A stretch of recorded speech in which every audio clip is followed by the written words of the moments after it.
Good morning. कैसे हैं बच्चों? तो आप लोग सेकंड ईयर हिंदी मीडियम है आज इस बार, है ना? चलिए, वैसे तो आप लोगों ने फर्स्ट ईयर में मुझसे नहीं पढ़ा है। सेकंड फर्स्ट ईयर में हम लोगों ने बात हमारी मुलाकात नहीं हुई है। हम लोग सेकंड ईयर में ही आए हैं सबसे पहले मिलने। और आप लोगों ने देखा ही तो होगा ही कॉलेज में मुझे। फिर भी मेरा नाम एकता है, ठीक है। आपकी बॉटनी की क्लास लगेगी यहाँ पर। बॉटनी हम शुरू करेंगे। तो घर बैठे बैठे क्लासें लग रही हैं, तो आई होप सबको मजा आएगा पढ़ने में, ठीक है। शुरू करते हैं क्लास। तो इसमें सबसे पहले हम बात कर लेते हैं आपके सेकंड ईयर में बॉटनी में कौन कौन से सब्जेक्ट है, कौन कौन से पेपर आपके हैं। आप सबने थोड़ा बहुत अपना देखा होगा, सिलेबस वगैरह सबने रीड किया होगा, सबने देखा तो होगा। घर बैठ के मस्ती पूरी तरह नहीं कर रहे हो। आई होप, मैं ऐसा मानती हूँ कि आप नहीं कर रहे हो। कर रहे हो तो मत करो, थोड़ा सा पढ़ाई पर भी ध्यान दो। ये बहुत क्रूशियल टाइम है आप लोगों का, इसको ऐसे वेस्ट मत करो, ठीक है ना। क्लासेस नहीं लग रही है, पूरा टाइम घर पे हो, तो इसको यूटिलाइज करो, किसी ना किसी चीज में इसको यूटिलाइज करो, जो भी आप करना चाहते हो, ठीक। तो अगर मैं बॉटनी की अगर बात करूं, आपके पेपर कौन कौन से हैं, तो unit sorry paper first, second और third.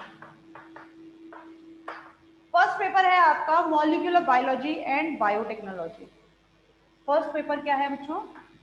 Molecular biology and biotechnology. English में चलेगा भाई, पेपर के नाम तो चलेंगे इंग्लिश में, है ना। Molecular biology and biotechnology. Paper second है आपका plant physiology and biochemistry. और पेपर थर्ड है आपका gymnosperm sorry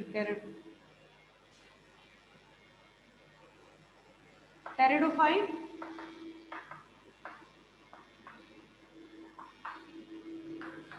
gymnosperm and palaeobotany, ठीक है। तो ये तीन पेपर्स हैं आपके। Paper first molecular biology and biotechnology, second plant physiology biochemistry और third pteridophyte gymnosperm and palaeobotany, ठीक।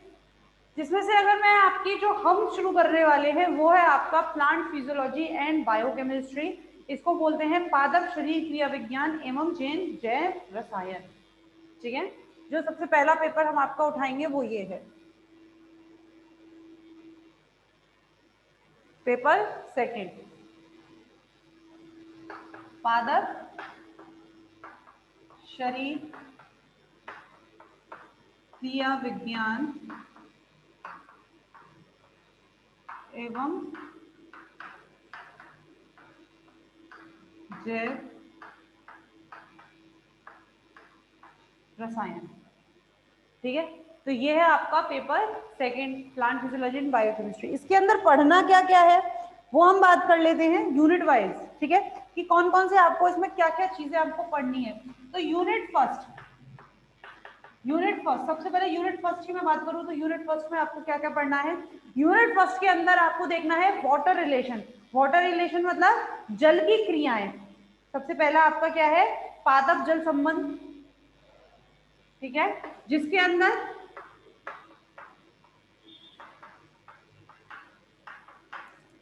आप लोगों को क्या पढ़ना है, जिसके अंदर आपको जल के बारे में पढ़ना है, विसरण परासरण, ठीक है ना, पारगम्यता। तो ये सारी चीजें आप इसके अंदर पढ़ेंगे। पादप जल संबंध जिसके अंदर आपको वाष्पोत्सर्जन को भी पढ़ना है, ठीक है। इसके अंदर आपको ascent of sap, ascent of sap किसे कहते हैं? पानी का ऊपर चढ़ना पादपों में, ठीक है। तो पादपों द्वारा जल अवशोषण रसारोहण जिसे हम कहते हैं, ठीक। तो ये सब आपको किस में आता है? यूनिट फर्स्ट के पहले चैप्टर आपका जल संबंध, पादप जल संबंध। दूसरा है आपका खनिज पोषण, खनिज पोषण मिनरल न्यूट्रिशन, खनिज पोषण। इसके अंदर हमें हर एक खनिज के बारे में, आपके पोटेशियम कैल्शियम नाइट्रोजन, तो हर एक खनिज के बारे में हम बात करेंगे कि उसकी कमी से क्या हो सकता है और वो किस किस काम में पादप को काम आता है, ठीक है ना। खनिज पोषण उसके बाद है आपके खनिज लवण अंतर्ग्रहण, यानी कि मिनरल ट्रांसपोर्ट या मिनरल अपटेक। खनिज लवण अंतर्ग्रहण यानी कि खनिज कैसे, मिनरल कैसे प्लांट में पहुंचता है। मिनरल जो प्लांट द्वारा अवशोषित किया जाता है, खनिज जो पादप द्वारा अवशोषित किया जाता है, उसको किस तरीके से जो पादप है किस तरीके से लेते हैं, या क्या तो वो विसरण के द्वारा जाता है या कोई और सिस्टम। आप लोगों ने पढ़ा होगा चैनल, पंप, ये सब आप लोगों ने पढ़े होंगे, ये सब प्लांट में, ये सब पादप में होते हैं। तो इनके द्वारा पादप इनके द्वारा क्या करता है, अवशोषण करता है। तो ये सारी चीजें आपको किस में आनी है, यूनिट फर्स्ट में आनी है। फिर उसके बाद है आपका यूनिट सेकेंड। यूनिट सेकंड में आपका क्या क्या है, प्रकाश संश्लेषण और आपका श्वसन। सिर्फ दो चीजें, प्लांट का, पादप का क्या क्या है, एक तो है प्रकाश संश्लेषण और एक है श्वसन। ये दो आपको पढ़ने हैं, दो चैप्टर, लेकिन ये सबसे बड़ी यूनिट है इसमें दो ही चैप्टर, लेकिन सबसे बड़ी यूनिट है क्योंकि इनमें बहुत सारी क्रियाएं आपको पढ़नी है, ठीक है ना। तो ये आपकी यूनिट सेकंड है। यूनिट थर्ड, फिर आपका जो यूनिट थर्ड है, यूनिट सेकंड में क्या है आपका, फोटोसिंथेसिस यानी कि प्रकाश संश्लेषण और रेस्पिरेशन यानी कि श्वसन, ठीक। यूनिट थर्ड,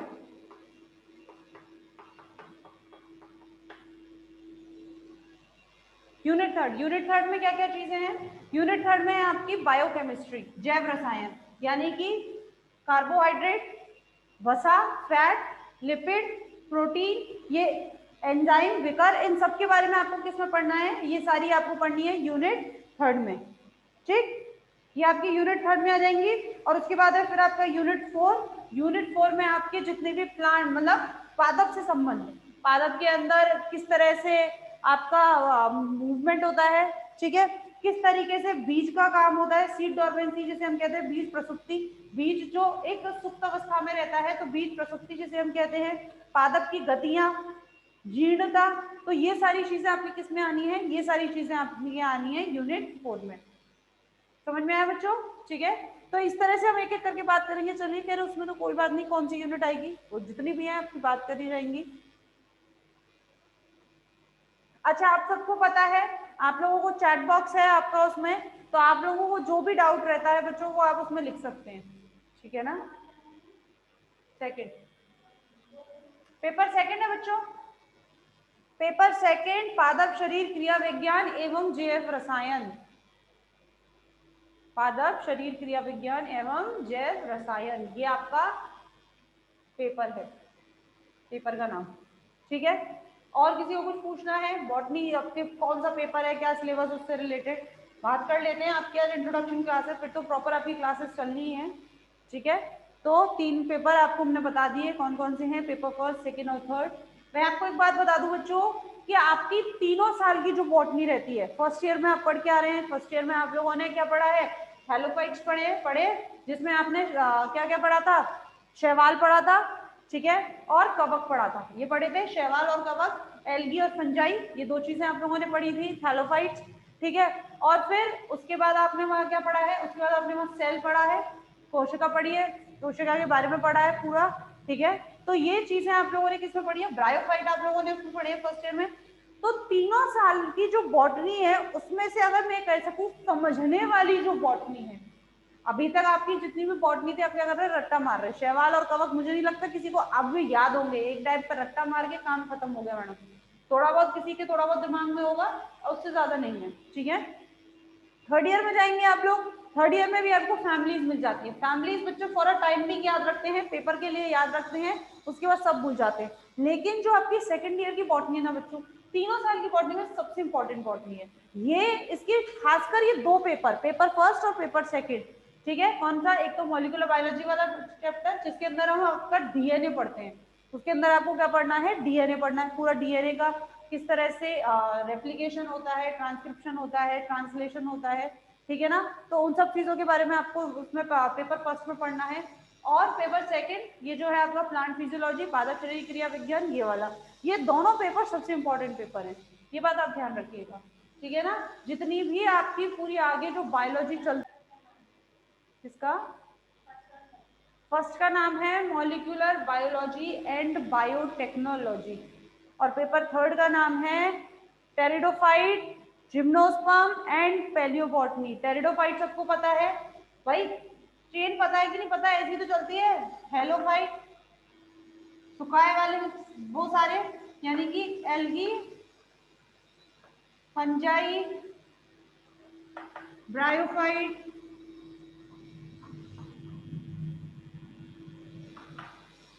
टेरिडोफाइट,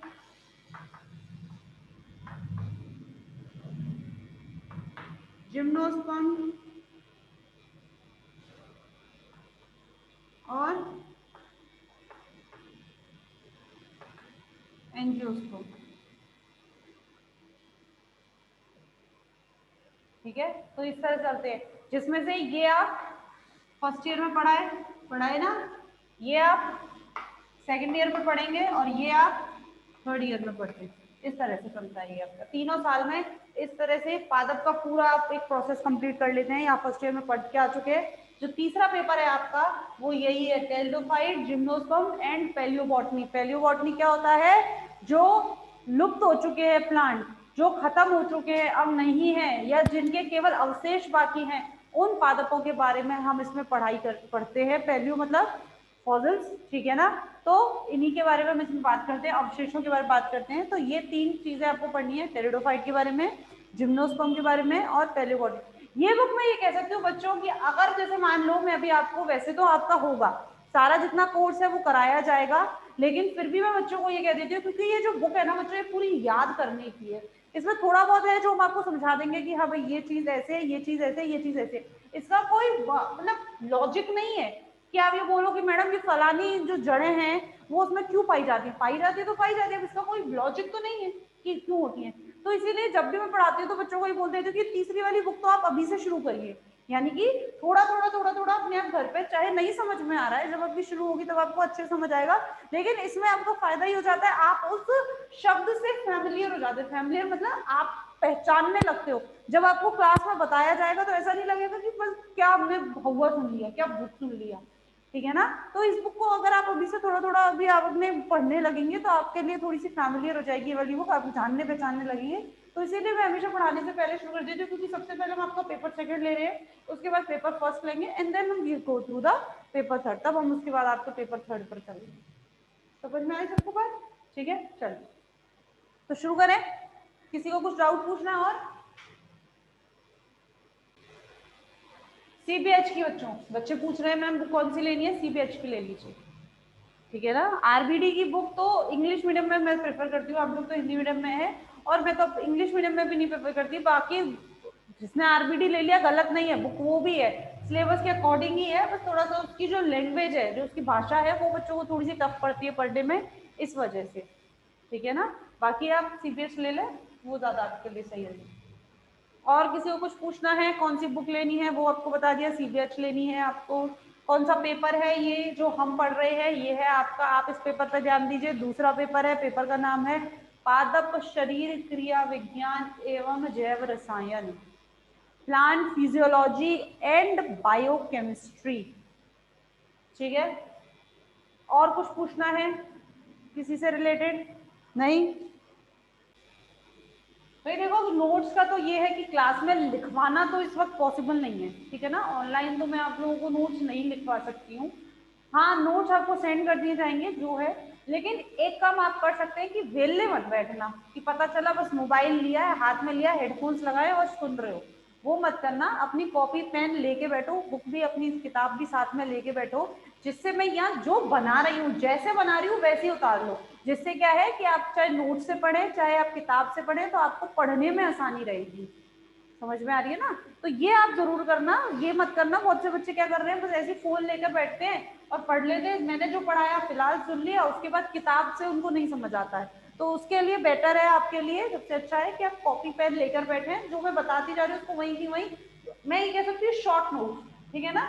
तो यहाँ से आप शॉर्ट नोट्स बना सकते हैं, और जो नोट्स हैं वो शायद वो तो जहाँ तक वहां तक आपको सेंड कर दिए जाएंगे, ठीक। और बाई चांस वैसे बच्चों करे जाएंगे, ये 100% है, पर बाई चांस अगर आपको नोट्स सेंड नहीं किए जाते, फिर भी मैं बच्चों को ये कहती हूँ कि आप बड़े हो गए हो, सेकेंड ईयर में आ गए हो, ठीक है ना, तो नोट्स पे डिपेंड होना छोड़ दो।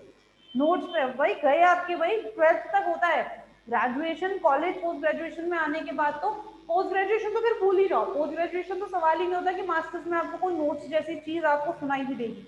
वहां तो जो है किताबें हैं, वहां तो जो है आपको पढ़ना है, ठीक है। तो ग्रेजुएशन में भी आपको यहाँ मिल रहा है, इस कॉलेज में मिल रहा है। बाकी आप जाएंगे, आपको क्या लग रहा है, आपको सरकारी कॉलेज वगैरह में चल रहे आपको मिल जाएंगे नोट्स? नहीं मिलते बच्चों।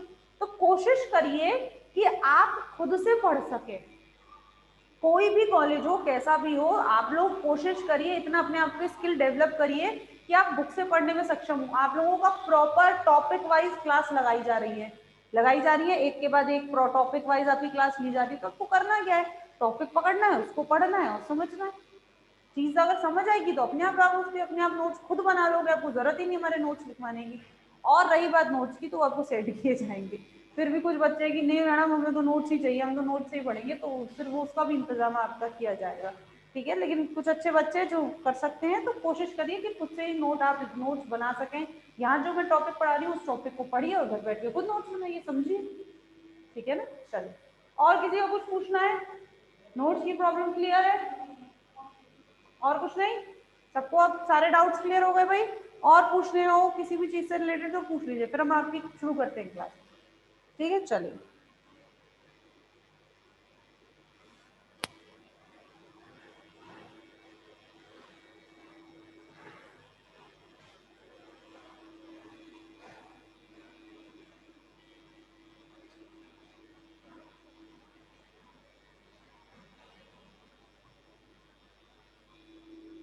तो हमारा चल रहा है पादप जल संबंध, ठीक। पहला जो हमारा टॉपिक है, पहला जो है यूनिट फर्स्ट,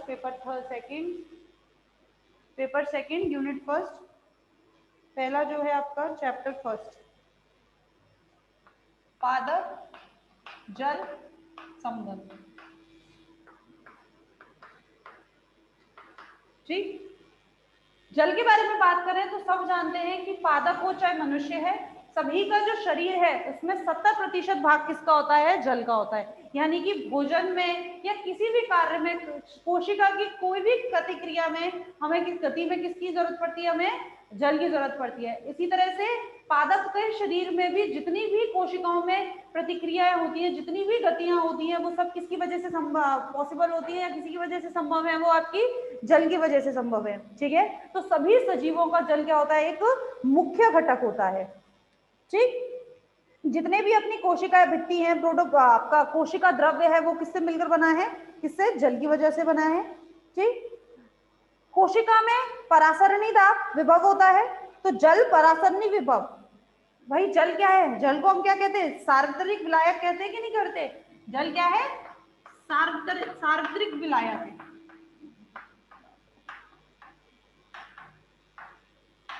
ठीक है। क्या है? सार्वत्रिक विलायक है। इसको बोलते हैं universal solvent.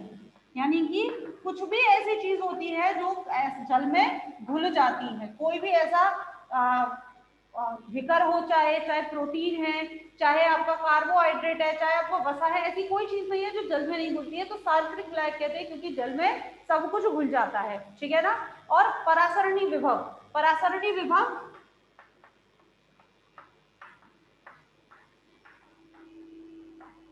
Osmotic potential, English में कहते हैं इसको ऑस्मोटिक पोटेंशियल, परासरणी विभव। तो इस केस में भी क्या होता है? इसमें भी यानी कि किसी भी कोशिका में परासरणी विभव परासरण के ही वजह से क्या रहता है? उसके अंदर आदान प्रदान की कोशिका में प्रतिक्रिया या किसी भी पारगम्यता में कर लू, जल का अवशोषण हम कह लें, खनिज का अवशोषण हम कह लें, तो ये सब चीज भी किस पर डिपेंड करती है? किस पर निर्भर करती है? परासरणी विभव। और ये किसकी वजह से बन पाता है? केवल जल की वजह से ही बन पाता है, ठीक है। तो जल के मुख्य घटक के बारे में बात करते हैं, जल की संरचना एवं उसकी विशेषताएं।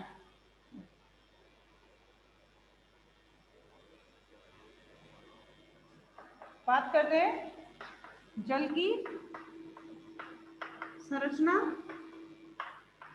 एवं विशेषताएं,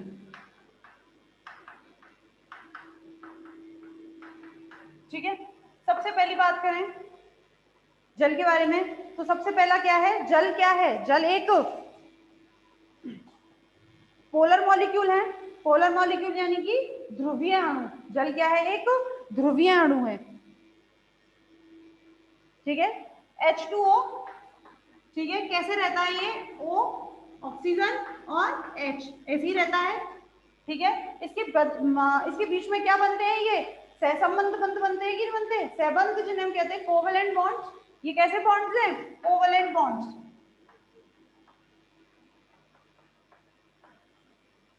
सहबंध,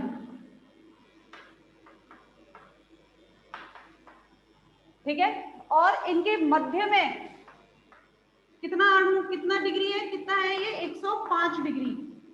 जो कोण ये बनाते हैं, कोण क्या है ये 105 डिग्री का, ठीक। अब ये क्या है, इसकी वजह से जल क्या होता है, एक ध्रुवीय मॉलिक्यूल होता है। क्यों, ध्रुवीय अणु है। क्या करेंगे इसमें, इलेक्ट्रोनेगेटिविटी, यानी कि दोनों आंशिक, हम इन्हें कहते हैं। इलेक्ट्रॉन क्या होता है, ऋणात्मक, तो ये क्या है, ये दोनों की दोनों एक दूसरे से क्या करते हैं,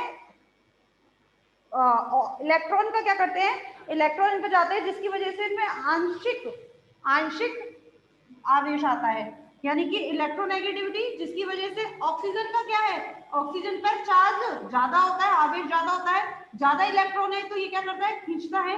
तो इस पे क्या आता है, आंशिक धनात्मक, और इस पे आंशिक, इस पे सॉरी आंशिक ऋणात्मक, और इसमें आंशिक धनात्मक आवेश इसमें आता है। और क्योंकि दोनों की दोनों जो आवेश होते हैं क्या होते हैं, बराबर होते हैं, तो इसका मतलब हम ये कहते हैं कि जल में जो कुल आवेश होता है वो कैसा होता है, जल का न्यूट्रल होता है। आगे बात समझ में, इसी कारण जल की, इसी कारण ये क्या होता है, जल एक ध्रुवीय अणु है। ध्रुवीय अणु यानी कि जल में आप कोई भी आयन, कोई भी आप इसमें घोल सकते हैं, वो क्या करता है, इसके साथ बंध बना लेता है। इसकी जो ऑक्सीजन और जो हाइड्रोजन है, ये दोनों कैसे बनाते हैं, ये दोनों हाइड्रोजन बॉन्ड में बनाते हैं, खासकर किसके साथ, नाइट्रोजन और हाइड्रोजन के साथ। खासकर ऑक्सीजन बनाता है नाइट्रोजन, और हाइड्रोजन के साथ क्या बनाता है बच्चों, हाइड्रोजन बॉन्ड बनाता है, ठीक है ना। तो क्या बना रहा है, हाइड्रोजन बॉन्ड फॉर्म करता है। बीच में बनता है जो इसका जो ऑक्सीजन है, ये ऑक्सीजन क्या बनाता है, हाइड्रोजन बंध बनाता है, किसके साथ, नाइट्रोजन और हाइड्रोजन के साथ, तो खासकर। तो कहने का मतलब ये है, इसी की वजह से इसमें जो ऑक्सीजन और हाइड्रोजन के बीच में क्या है, सहबंध है, ठीक है। ऑक्सीजन क्या है, ज्यादा इलेक्ट्रोनेगेटिविटी है, ज्यादा इसमें चार्ज आवेश है, तो ये क्या करता है, खींचता है किसको, इलेक्ट्रॉन्स को अपनी तरफ। तो ऑक्सीजन पर आता है आंशिक ऋणात्मक चार्ज आवेश, और हाइड्रोजन पर आता है आंशिक धनात्मक चार्ज, यानी कि आंशिक धनात्मक आवेश, ठीक है। और इसी, लेकिन इसमें जो कुल रहता है, कुल आवेश कैसा है बच्चों, इसका कुल आवेश शून्य होता है। इसका मतलब कोई चार्ज, कोई आवेश वाटर पर, जल के अणुओं पर नहीं होता, ठीक। अब मैंने बोला क्या करता है, ऑक्सीजन की जो टेंडेंसी है, ऑक्सीजन की क्या क्षमता है कि वो क्या बनाता है, हाइड्रोजन बंध बनाता है नाइट्रोजन और हाइड्रोजन के साथ, और इसी की वजह से ये एक लैटिस का निर्माण करता है। लैटिस यानी कि एक जाल, नेटवर्क, ठीक है ना। इसी की वजह से क्या करता है, रीजॉइन कर लीजिए बच्चों क्लास।